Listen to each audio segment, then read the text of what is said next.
the speed. Remember, there's a difference between you first of all need to decide whether you are going to be a speaker or a communicator. You understand? Mm-hmm. Otherwise, the whole thing must pass. What was the call to action? Confront your fears. Alright, I just want to ask you something from this speech.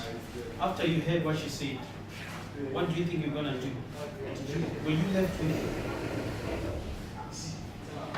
the next step? What's the next step? What are you gonna do about what you heard? By the way, I saw you some of you when she said write down some of your fears. I saw you some of you writing down something. I'm just curious. I would like to know what you wrote. Can I just any volunteer? Shanice, what did you write? What did you write? Girls. Now, fear of girls is in now wait. Wait. The fear of girls is in two ways. Saying that you are afraid of them because you are afraid of them. Or you are afraid of them because you are not afraid of them. You understand? When you are not afraid of girls, you should be afraid. Because that can harm you. So which one of the two? I know it, don't worry. I know it. Please get this lesson and please. The fear of girls is two ways, right? Either you generally are afraid of girls you don't want, or you are afraid of girls because you don't trust yourself. You understand? The first one is good. That one is okay, it can be easily conquered. But the second one, it's ambiguous. It's ambiguous. That one sometimes laying on of ends and ends to deal with it. Praise God. Anyone else, what fear did you write? What fear did you write? Did you write it? Did you write something? You wrote something, right? Yeah, what did you write? Death. Why death? First of all, what is death? That's what we need to define. Because what the world calls death is completely different from what the Bible calls death. For example, the Bible says, I saw the dead standing before the throne of God, great and small. Did you hear that? John saw the dead doing what? Standing. He's not talking about walking dead, alright? He's not talking about that film of the walking dead. He said he saw the dead standing before God. How are the dead standing? The Bible says, you were once dead, now you are alive.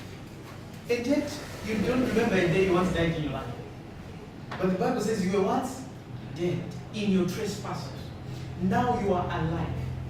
So what is death? Death is not when you exit your body. You get it? It's not when someone cuts your head off from your body. It is when you are cut off from God. That's when you die. Did you understand? Okay. If you go out there and pluck out a leaf from a tree, it remains green, right? But is it still alive? We all know that this thing is dead. Because it's no longer connected to the source. Who is the source of human life? For example, take a fish outside water. It will still be moving, right? But you already know this one is gone. It's dead. Isn't it? But it's still. Now, that's what's happening to many humans who are walking on the road. They're like that fish which is just still moving. But are they really alive? How do you know if they're alive? Are they connected to their source? Did you get it? So death is disconnection from source. For example, God told Adam and Eve that the day they eat of this fruit is the day they will die. Did they die the day they ate the fruit? Talk to me. So was God lying? Let me repeat it. God said the day you're going to eat this fruit is the day you are going to die. He said the very instant you eat is the very instant you die. Yet we see Adam and Eve, they eat the fruit and they are not dead. So was God lying? He was not lying. That means we have a different definition of death from God. According to God, the day they were going to eat this fruit is the day they were going to be disconnected from Him. That was death as far as God is concerned. Exiting from your body is simply change of location. When someone is saying that person has died, he has not ceased to exist. Again, that person is now existing in another form. In fact, death is simply the process, I'm talking about physical death, it's simply a process whereby you gain another kind of body. That's as far as death is concerned.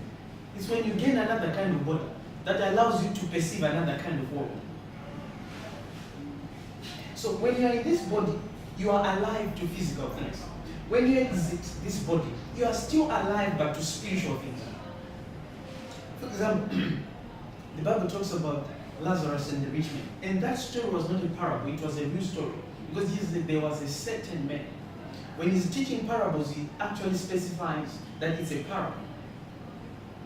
Or he gives an example, the kingdom of God is like.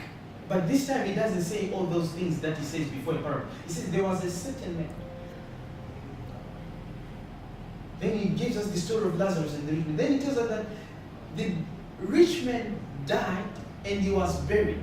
Lazarus also died. Then in hell, the rich man lifted up his eyes. So you mean these things, they don't carry your sight? Because in hell, we were told that the body was buried.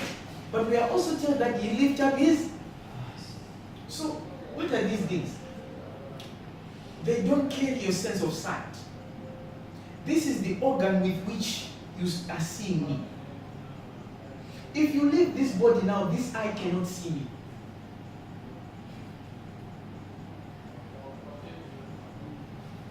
I'm getting it. One reason why we should preach the gospel. If I'm to burn you here, you will feel the pain but through your body. But if you go to hell, the burning does not go through your body, it goes directly on the sense of feeling. Because when your spirit man leaves this body, he lives with these soulish tentacles. The senses, the sense of this, the sense of that. He lives with them. So wherever he's going, he's still going to feel, he's still going to see, he's still going to hear. But this time, it's not going to come through an organ, it's going to go straight on the sense. So that means, if I slap you now, the pain you are feeling now, multiply it by infinity times. That's how much it will feel if I put it direct on your sense. So, the fear of death, first of all, you need to define death. Death is simply disconnection from God. So, if disconnection from God is what you fear, fear no more if you are born again. But if the death event was exiting your body, Paul said, for me to exit my body is far better. Again, it is better because as long as you are present in this body, you are absent from the Lord. But the moment you are absent from this body, you are present with the Lord. Which one is better? It is far better. That's what the Bible says. The only challenge is exiting this body before the potential within was exploited. And now that's wrong. Paul said, I am ready to be offered up. What does that mean? He had finished everything. I have finished my race. That means the only time, the day you hear that I left this body, just know that there was no more such a thing called potential within you. What is potential? That which you can do, but you have not yet done. That's potential. Anything that you can do, but you have not yet done. That's potential. So as long as there is something that I can do that I have not yet done, I will be in this body. They once killed Paul, but Paul had more souls to win. What happened? He came back. The Bible talks about two prophets in the book of Revelation who are going to be killed. And the whole world is going to be watching as they are killed. But because these prophets, their mission was not yet done, while they're in the streets, the cameras will be live streaming them on social media and everywhere. Their spirits are going to fall from heaven into their bodies. But we will not be there to witness it because rapture will get happened. If you want to witness it, miss rapture. Do you know that there are still people who are going to be saved after rapture? Do you know that? So one day I'll teach you what to do just in case you miss rapture. I'm telling you the truth, not every Christian is gonna get raptured. Not every Christian is gonna get raptured. Because Jesus said there were 10 virgins, that means 10 Christians. 5 foolish, 5 wise. So they were all virgins. Here's the bottom line. They were all virgins. That means they were all Christians. They were all born again. But 5 went, 5 were left. So I'm going to preach a sermon one day which will tell you what to do just in case you miss rapture. Make sure you are there when I preach that sermon. You never know. You never know.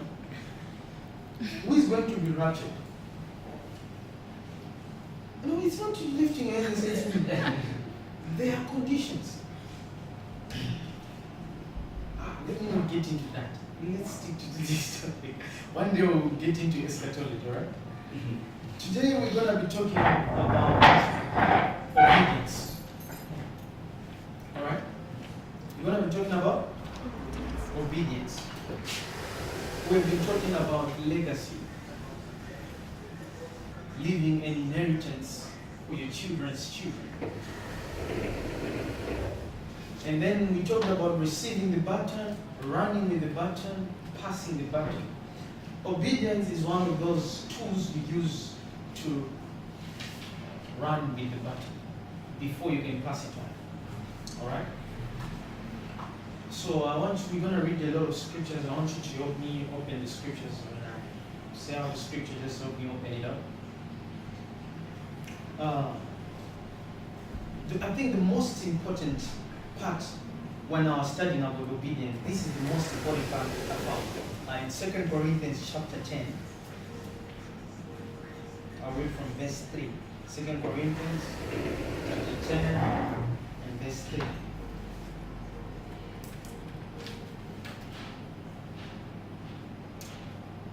Let me read for you. For though we live as human beings, we do not wage war according to human standards. I like that. Did you hear that? Though we live as human beings, when it comes to war, we are not going to fight the way human beings do. For example, I've seen some of you struggle with your lecturers. He gave you a D and you know you're supposed to have an A. And you go to the lecturer and you're trying, you are living like a human being, and there you are again waging war like a human being. He's saying, yes, you can live like a human being, but when it comes to struggles, when it comes to war, you don't have to wage the war like a human being. Yes, we live like human beings, but you don't have to earn your living the way human beings earn their living. Humans work to earn a living. We work to earn a gift. That's the way we wage war. Because we understand that it is more blessed to give than to receive. Give and it shall be given back unto you. But this time, a good measure, pressed down, shaken together, and running over. This is how we wage war, our financial wars. But how does the world wage their war? They accumulate. after accumulating, God says, okay, give it to the righteous ones. Somehow, it just ends up in the hands of the righteous.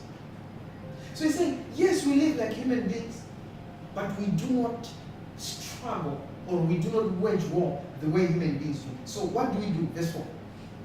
For the weapons of our warfare are not human weapons, but they are made powerful by God for tearing down strongholds. We tear down arguments. Verse 5. And every arrogant obstacle that is raised up against the knowledge of God, and we take every thought captive to make it obey Christ. Can you say this with me? We take every thought. We take every thought. Say, I take every thought. I take every thought Captive captive to the obedience of Christ. to the obedience of See, Christ. when this has ever happened to you, it usually happens for a season where a certain thought keeps on coming to you. Has that ever happened to you? One thought, it keeps on coming. If you are not trained with the weapons of righteousness like this, you get frustrated. Or you end up yielding to the thought. Am I talking to someone? He's saying there are thoughts like that that will come to you. But there are weapons that we have been given that we can use to take that thought captive. In other words, you imprison this thought. And you make this thought obey Christ. Am I doing it? And every high thought you bring in captive to obey Christ. Verse 6 now. We are also ready to punish every act of disobedience whenever your obedience is complete. The King James says, having all readiness to avenge all disobedience when your obedience is fulfilled. Let me explain this. We are also ready to punish every act of disobedience. He's saying the only way you can execute judgment, the only way you can correct something that is no longer consistent with the provisions of God in His Word for you. Again, there are things that are beginning to happen which are not consistent with God's will for you. That's the thing he's talking about that is rising in disobedience. What does the word say about your health? You're supposed to live in divine health, right? Now he's saying there are things that will happen to your health. He calls it the disobedience. And then he says, you will only be in a position to deal with these things when your obedience, your own obedience has been complete. Glory to God. I don't know if this is sinking. We are also ready to punish every act of disobedience. That means someone is tormented by a demon there. The only way you can execute judgment on that happening is when your own obedience has been completed. So, obedience literally confers spiritual authority on you. Besides obedience conferring spiritual authority on you, it gives you confidence and boldness to deal with disobedience.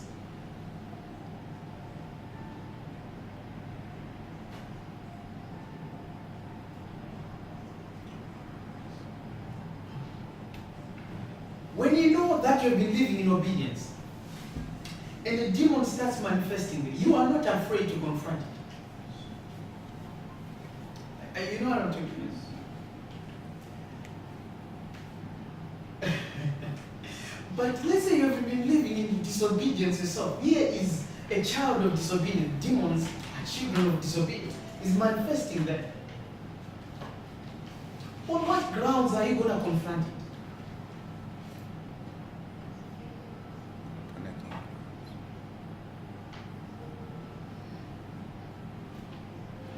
Let me tell you of an encounter I saw somewhere.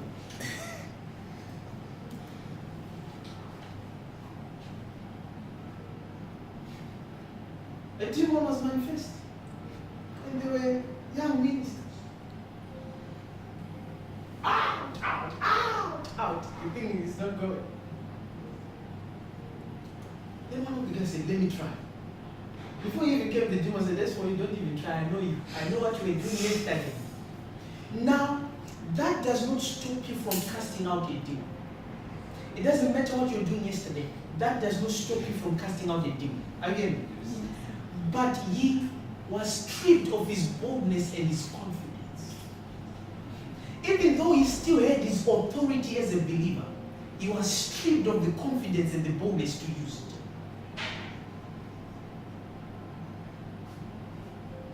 When your own obedience has been fulfilled, then you are ready to avenge all men of disobedience. He didn't say, then you can. Then he said, then you are ready. Am I told something? And having in readiness to revenge all disobedience when your obedience is fulfilled. For example, you cannot stand here and boldly teach about giving when you are not giving. Isn't it? You cannot boldly say, why are you guys not prophesying when you are not prophesying? You know why I have the boldness to come to some of you and say, why are you not prophesying? Because I know that any time I'm asked to prophesy, I can prophesy. Anytime I'm asked to interpret tongues, I can interpret. So I can boldly come and say to you, why are you not interpreting these tongues? I have all readiness to revenge all disobedience because my own obedience has been fulfilled. I can boldly say, you guys are not fasting. What gave Paul the audacity to write to a whole church, I thank my God, I speak in tongues more than you are? What gave him such boldness? His own obedience was fulfilled. This man spoke in tongues. That's why he could come and preach about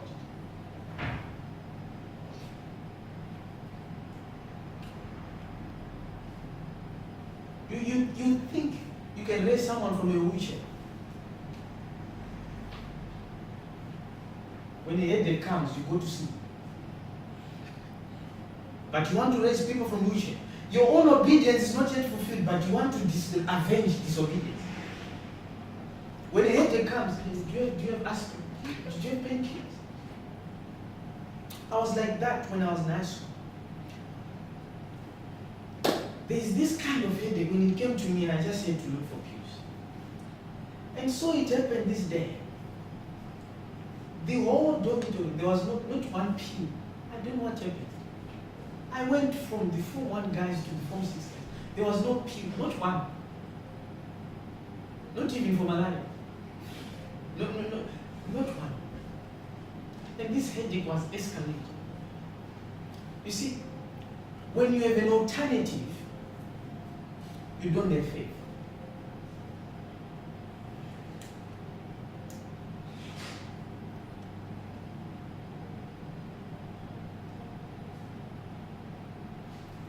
When all alternatives are gone, that's the day you discover you have faith. Rather, I had to use faith. I rebuked. I bind it. I cast it. I confessed. The thing left. But if there were pills, So the reason why some of you are not putting your faith to work is because you have an alternative. You know that anytime you can call mom, say, Mom, that money.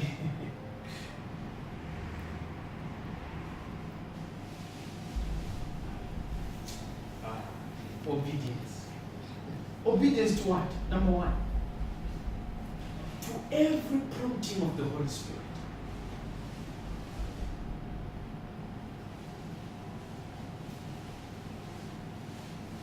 Number two, the first one is obedience to Scripture. Number two, obedience to every prompting of the Holy Spirit. You wake up and you are feeling, my son, fast today. Those small promptings, when your obedience is fulfilled in those small things, when you go out there, you experience manifestations of God. Because you now have all readiness to revenge all disobedience.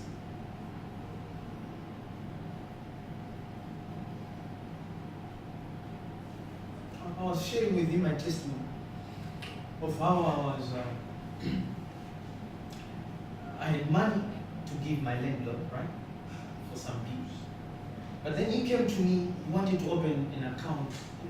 And I just gave him the money. And the landlord is supposed to come that night. So I went to church that night. I had it all night. And I was talking to the Holy Ghost about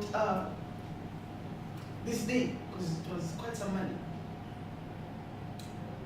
And I had coins in my pocket. They were the last coins.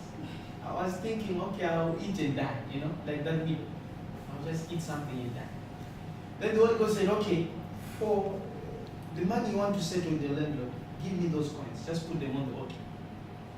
Now, you're asking God for money. He's telling you, give me the little you have. Though we live like humans, we don't wage war like humans. We do quite the opposite. So I gave him my coins. Then I went up. Now I was on my couch. I'm just looking at the door. Any knock, you think it's the landlord.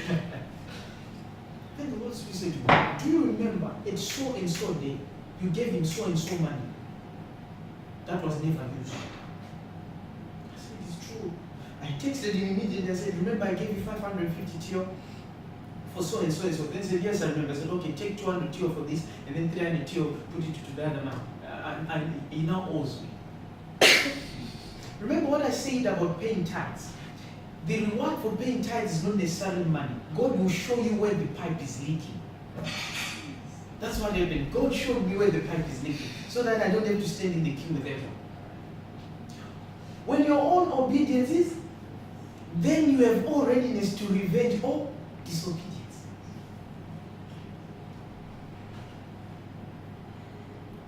It tells you, go and give that 20 TO you have in your book. Give it. 2 hours, you are negotiating with the Holy Ghost about 20 TO.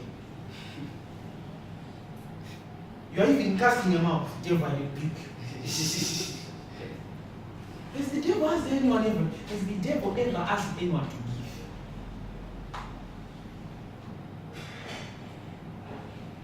Let me tell you what happened to me one day.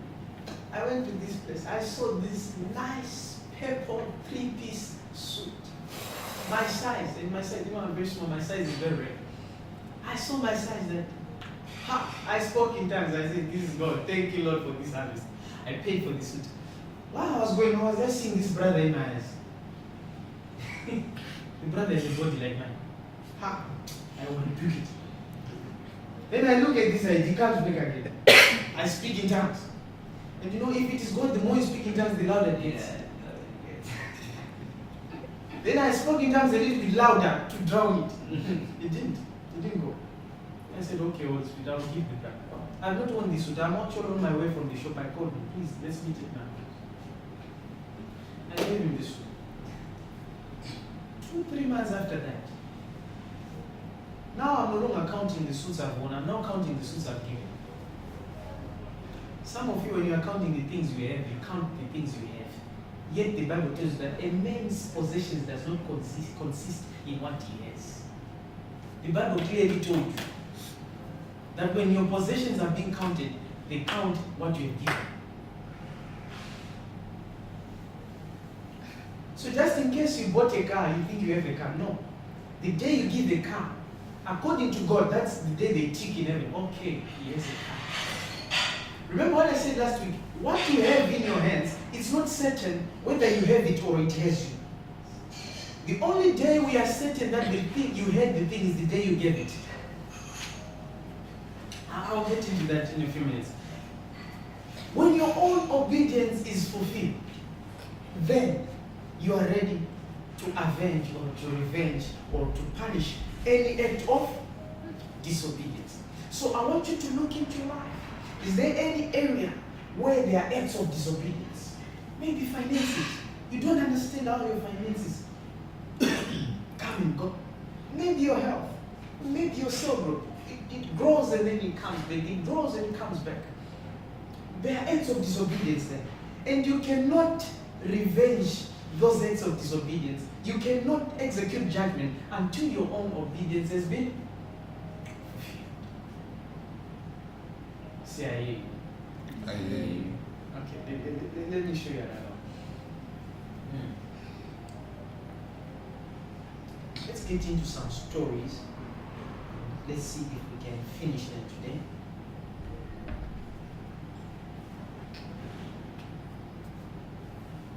Genesis chapter 22, we read from verse.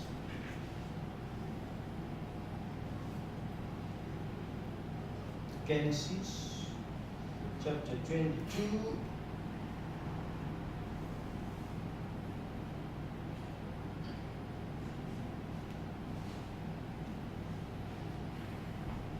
From verse 12. You know the story? God asked Abraham. First of all, God had asked Abraham, he had told Abraham that I'll make you a father of many, right? In Genesis chapter 12. God had already made these promises to Abraham. Has God made some promises to you? Yes. Let me tell you what he told me when I was in high school. He said, see, you have nothing. I have everything. But you have a body. I don't have a body. Me, I want to show off everything I have. You have nothing, but you have a body. Let's have an agreement. You lend me your body, I'll lend you my things. That was the contract I had with God in high school. So I dedicated my soul, spirit, and body to Him. And He's channeling resources to me every day of my life. If you think I'm lying, how did you end up in that city? It's God brought you here, isn't it? God brought you here. You might think, I just wanted to come. It's not like you wanted to come. Some of you didn't want to. God brought you here.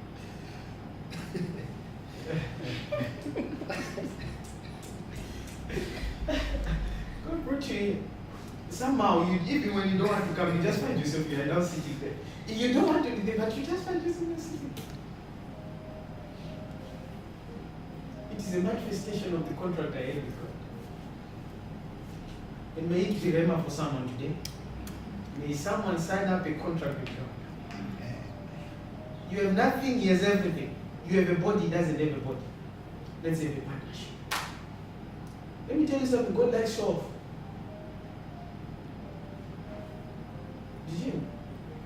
Did you notice when He was making garments for Aaron? Do you know how many materials, how many minerals went into that garment? Then the perfume for the use of the house of God. He said, make this. God gave Moses the ingredients for the perfume. Alright? Then He says, if anyone in Israel has a perfume like this, that person should be stoned to death. Tell me if God doesn't have swag. Exclusive. He's not gonna share.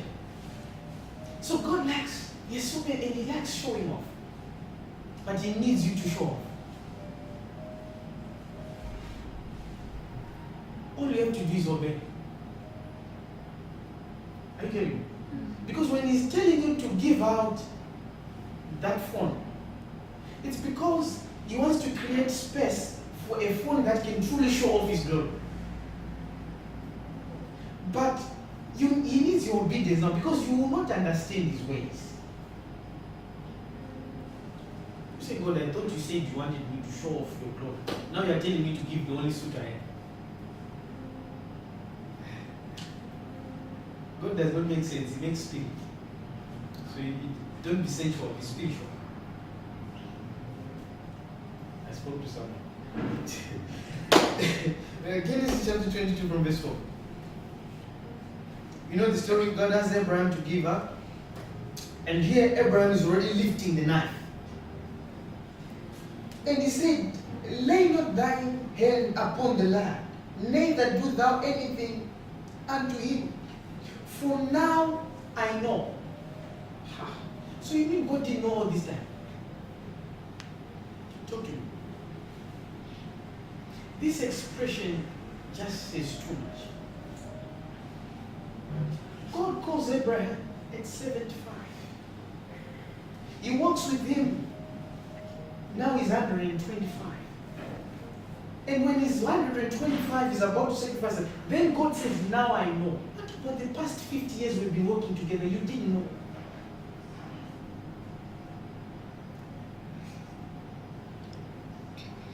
It doesn't matter how long you've been working with God. Every now and then you still have to prove.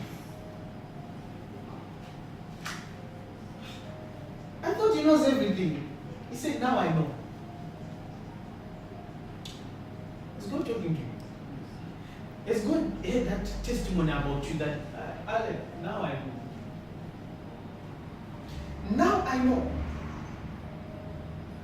that you fear God because you did not withhold your son, your only son. Now I know because of your obedience. Did you get it? Now I know because of what you did. And because of what you did,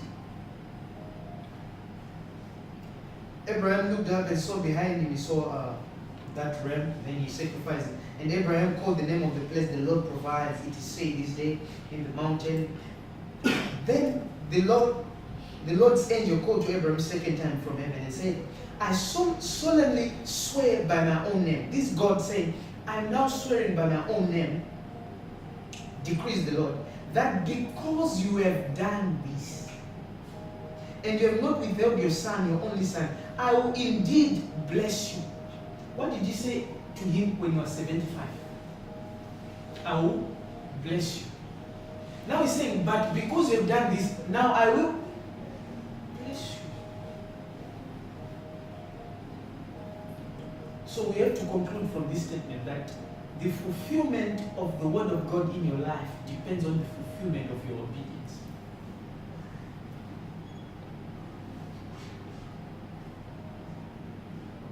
God said to him, I will bless you. So I'm talking to some of you, you have the promise of God, you have the call of God upon your life.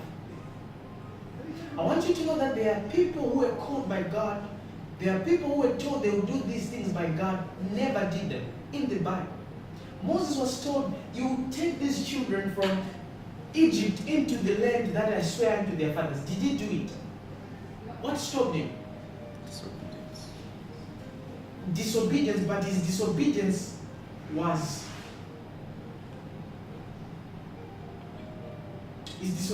different. He did what God told him to do, then he did extra.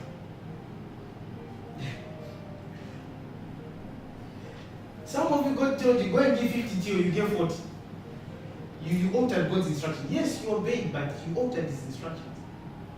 Some of you told you fast today, you said I'll fast on Monday. Then you fasted on Monday.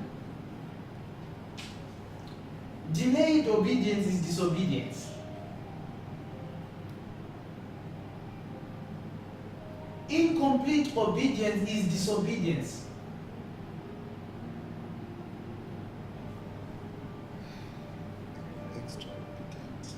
Extra obedience. Thank you. Don't go and he tell you to go.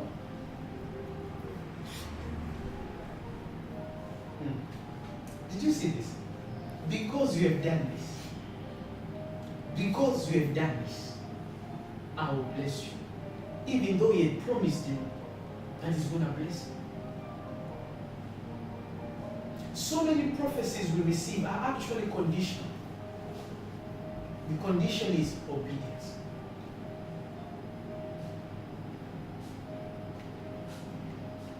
For example, God says to you, I'm going to make you a great person. I'm going to send you all over the world. Then the same God will say to you, I'm going to send you all over the world to impact lives. He wakes you up in the night to pray for people. Then you don't wake up to pray. Again, how are you going to impact the people you have not prayed for? Me, there's no one I meet in my life that I did not pray for. If we meet, I pray for you.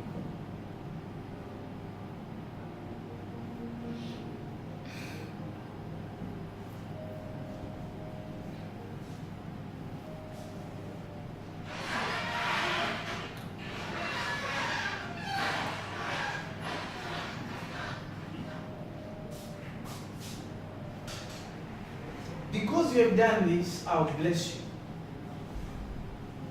The vice versa is true as well.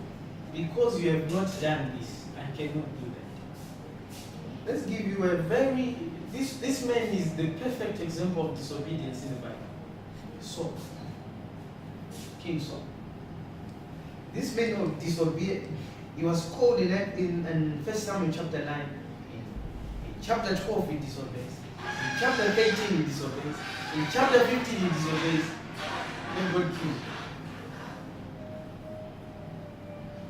God has said, I'm going to establish your throne in your kingdom. But because of disobedience, Samuel told him, God would have established you, but because you have done this, the kingdom has departed from you. God is going to give it to someone else. Grace is not a substitute for obedience. In fact, grace enables us to obey. Shall we continue in sin so that grace may abound? God forbid. And then Paul says, God's mercy is supposed to lead to repentance. Am I talking to you? God's mercy is supposed to lead to, talk to me, to repentance. Let's just check out this guy, Saul. Very interesting guy. I would ask you to read chapter 9 to 15, but because of time, we're just going to go away and disobey, right? 1 Samuel chapter 12 from verse 14. 1 Samuel chapter 12.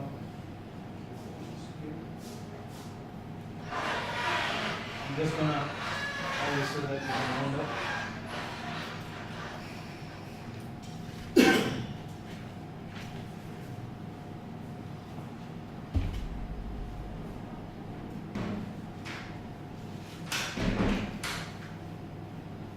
This is Samuel talking to the king and to the people.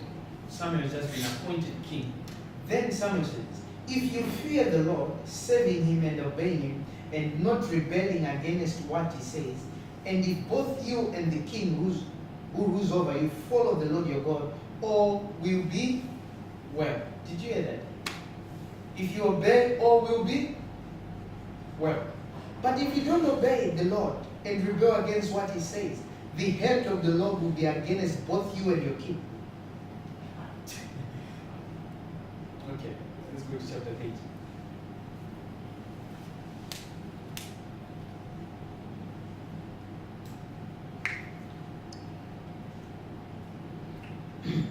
Let me just give you a background of the story. These guys have gone to war. Saul and Jonathan had gone to war.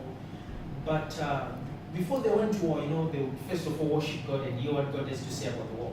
So Samuel told him, go and wait for me. I'll come and make the sacrifice. Then you can go to war. I want to show you what usually causes people to disobey. Alright? I want to show you what causes people to disobey.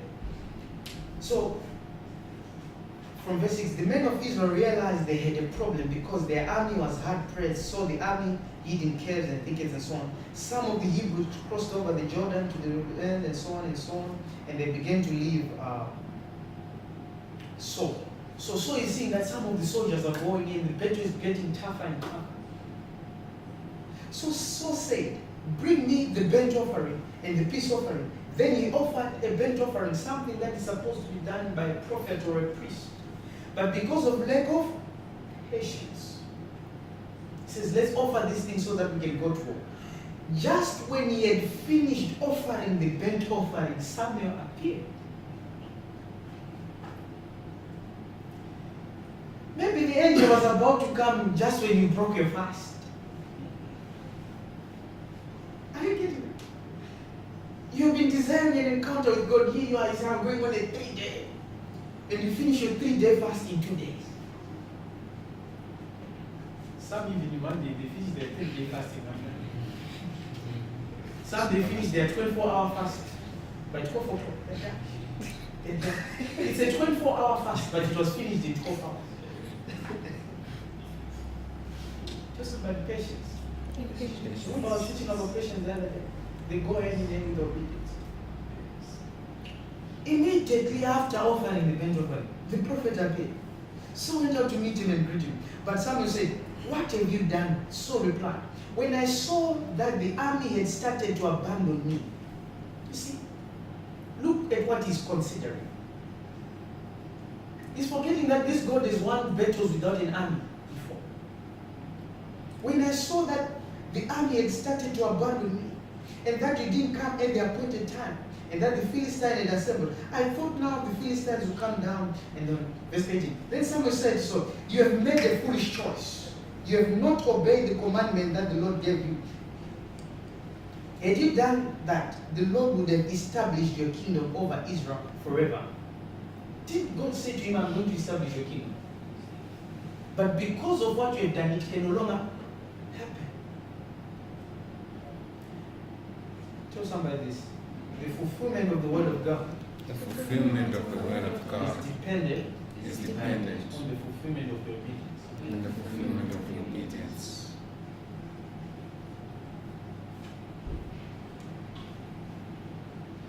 It didn't end there. Go to verse chapter 15. This time, I'll give you the background of the story. This time, God tells Saul to go and destroy the Amalekites. He said, don't spare anything. Don't spare anything. Destroy everything. So, what was the first reason people disobeyed? Lack of patience. The other one is fear of people. You're afraid of what people will say.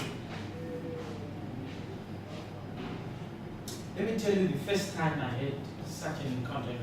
We were at boarding school and the Holy Spirit told me to hold communion in the dome. Now that was a tough one. It's a traditional church. They believe that the only one who can give communion is the priest. And there the Holy Spirit told me, I want you to conduct a communion service in the dome using biscuits and raspberry. It took me a week. I was negotiating with the Holy Ghost. Then one day, lady just came to me and said, she looked at me and said, do what the Lord is telling you. Don't care what people say. I said, confirmation. I went, I didn't care what people were going to say. Of course, some say things. Trust me, if no one is saying anything, you are not doing anything. Simple. Yeah. When I heard that, so and so was talking about you. Wow, glory to God. They counted me worthy to be their conversation. Of all the things they could talk about in this world, they chose me. Father, I'm special.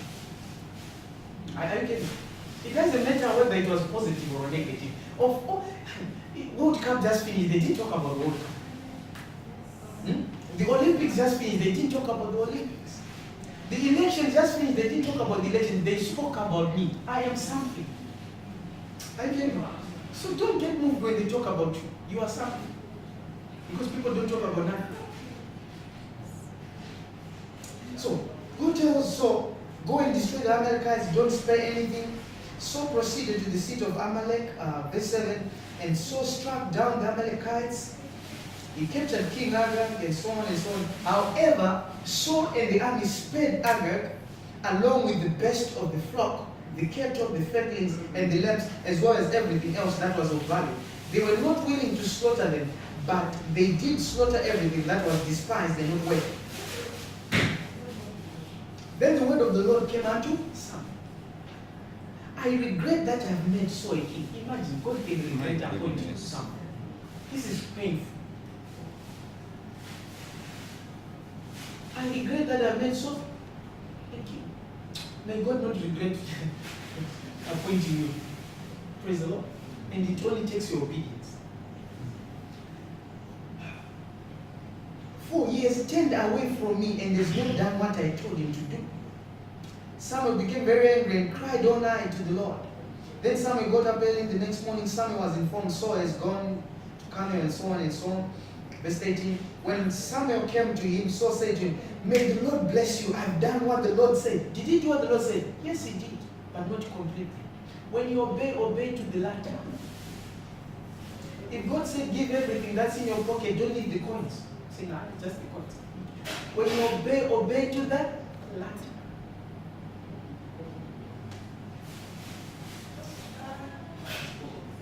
Samuel replied, if that is the case, if you truly have obeyed what the Lord told you, what is this sound of sheep and the cattle that I'm hearing in the background? So saying, they were brought from the Amalekites. The army spared the best of the flocks and cattle to sacrifice to the Lord of God, but everything else they were slaughtered. Even though the reason was justified, right? It seemed a justified reason. I am sparing this so that I can give it as offering. The reason was justified. And the other thing is, he feared the army.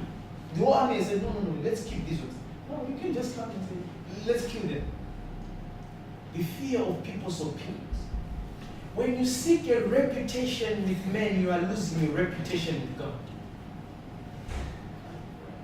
The only way to have a good reputation with men is to have a good one with God. Alright? Don't try to fix a reputation with men when you have not fixed one with God. What will people say if I do this or if I don't do that?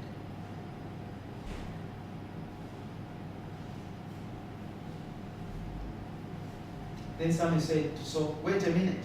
Let me tell you what the Lord said to me last night. So say, tell me. Samuel said, it is not true when you were insignificant in your own eyes. You became head of the tribes of Israel. The Lord chose you king over Israel. The Lord sent you and so on and so on and so on. We know the end of the story. Verse 23. In verse 22, that's when this very popular statement we always say, for obedience is better than sacrifice. I don't know if truly people understand what it means. You are saying, I spared these things to sacrifice them, right? Then someone said to him, is God pleased in you sacrificing to him or in you obeying him? Obedience is one of the best sacrifices you can ever offer. So then he says, for rebellion is as the sin of witchcraft. And I told some Christians, don't be surprised one day when you find yourself standing in the same queue with witches.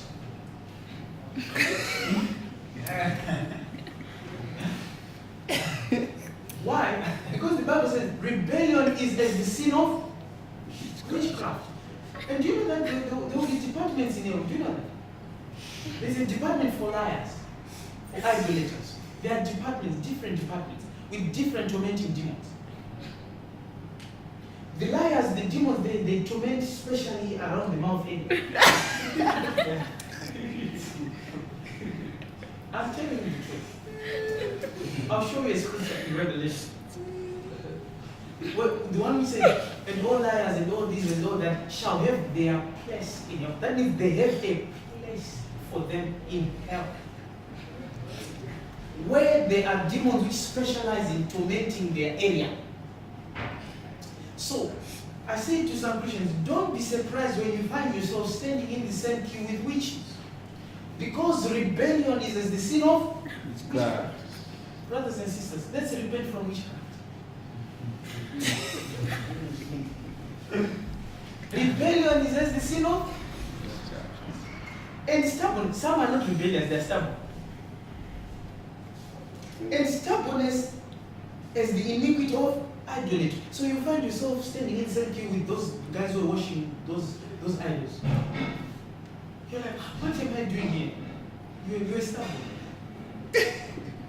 And that sin is equated to worshiping an idol.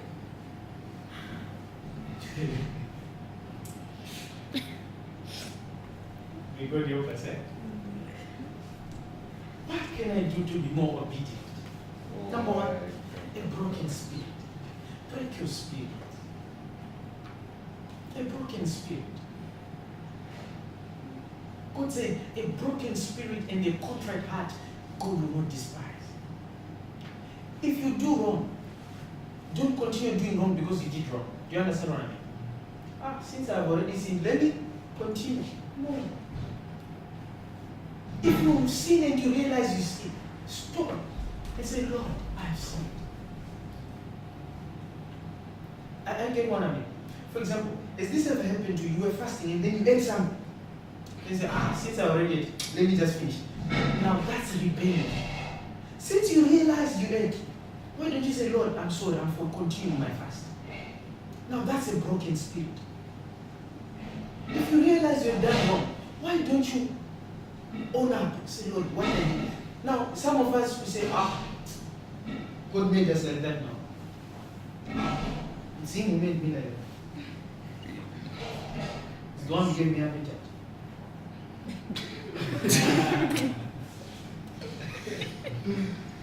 It's the one who gave me feelings. I didn't ask for this. Now that's rebellion. The sin you did can be forgiven, but what you are doing now, that one is witchcraft.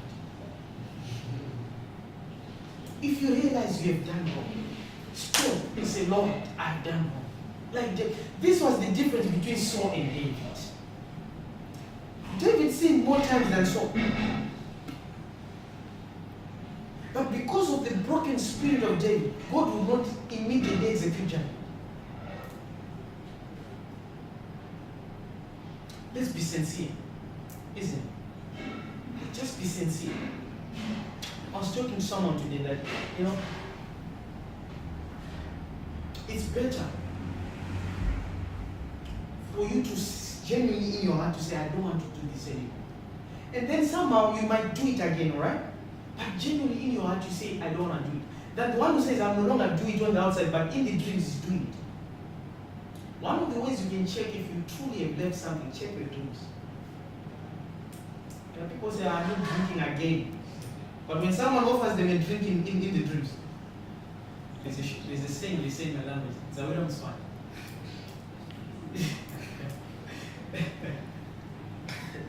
Since it came in the dreams, it's just a dream. You understand? One of the ways you can check if you genuinely have left something, check your dreams. You might no longer be doing it on the outside, but in the dreams. When you have genuinely left something, when you are offered that same thing in the dream, you refuse. Because it's from within. You might still go and hold that cigarette again. But from within, what's happening from within? This was the difference between Saul and David.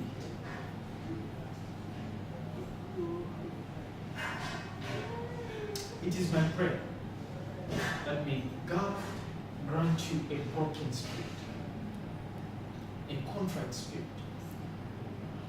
and may He grant you grace, ability, and power to obey. And when your obedience is fulfilled, testimonies are going to abound. Why? Because you will be having all readiness to avenge, to punish any act of disobedience. God bless you. Thank you for coming today. I really appreciate your presence here. Let's meet next day.